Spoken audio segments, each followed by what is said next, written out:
Now we'll see the fourth lesson in history, that is the world after World War II.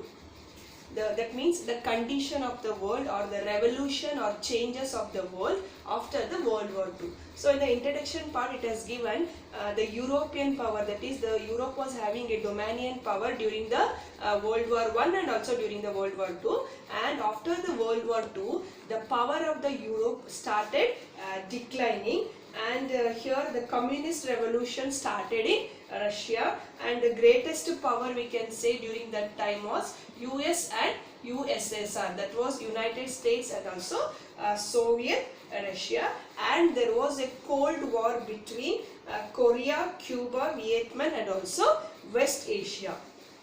Now we'll see a Chinese revolution during the pre-war period. So during that period the Chinese were advanced than the Europeans, and there was a Manchu dynasty during the pre-war period, and here the whole administration system was given in the hands of Mandarins. So Mandarins means they were rich people, they were scholar and also the officials, and others were the peasants, that is the people who are having very small piece of land. We can also call them peasants as poor.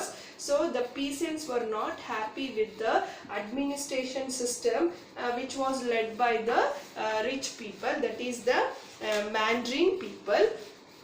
And next, the peasants discontent not only with the political but also the economic system of the Mandarins. And during that period, that European pressure on China, here the European pressure on China to open its door to foreign traders, and because of this the Chinese to Western imperialism led to economic exploitation and also the impoverishment of Chinese people. And the next one is the Chinese Revolution that happened in the year 1911, and during this period this Manchu dynasty started disintegrating and the new empire was started. So under this new empire the local army was mutinied and also the revolt, that means the war spreaded over China, and this provincial governors removed the Manchu garrison and also they proclaimed their independence. So those places which was occupied by the Europeans got independence during that period. And in that period Dr. Sun Yat-sen became the leader of this Manchu dynasty. So here we'll see who is this Dr. Sun Yat-sen. So he was born in a very poor family near Canton, and his father was modern educated in the mission school, and he turned or converted into Christianity, and he was trained as a doctor of medicine in Hong Kong, and he had a greater interest in politics. So that's why he started Kuomintang, or also we can call it as National People's Party. And we will see this Mao Zedong. So after this Dr. Sun Yat-sen, Mao Zedong, he was a very rich or wealthy peasant, and he firmly supported this Manchu dynasty, and he was a very good reader and also he was an able librarian. So he joined a Peking University as a librarian, and he was also supporting the politics. And the next one we will see this Chiang Kai-shek.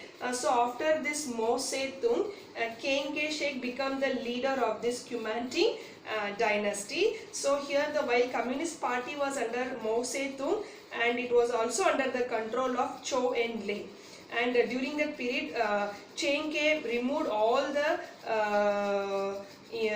people who are belonging to the Mao Zedong party, and he appointed his own people in that. So Chiang Kai-shek started conquering China, and starting from Canton till 1925 he captured till Hankook. And the next one we will see this Long March which happened during the 1934. So here the Chiang Kai-shek had built a circle of fortified posts around communist positions, and during that period, that is during 1933, Mao had gained full control over this communist party.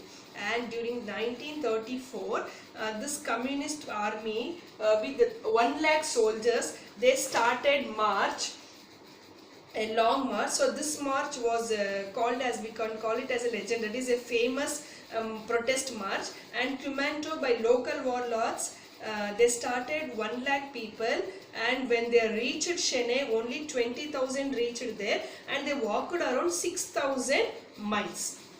And now we'll see this Cold War which existed between USA and also USSR, and during that period the two superpowers were organized in the war into rivalry military alliances. So it was not a weapon war, but this is a political, economic and also ideological war. And this Cold War was first coined or started by English writer George Orwell in the year 1945. And we'll see this Marshall Plan. So this Marshall Plan was started in USA because the US wanted to bring all the Western Europe under its control. So this plan sought to help dollars to facilitate an early recovery from destruction caused by the Second World War. The US started giving money to the other countries, and with that, by giving money, it wanted to occupy those areas of European countries.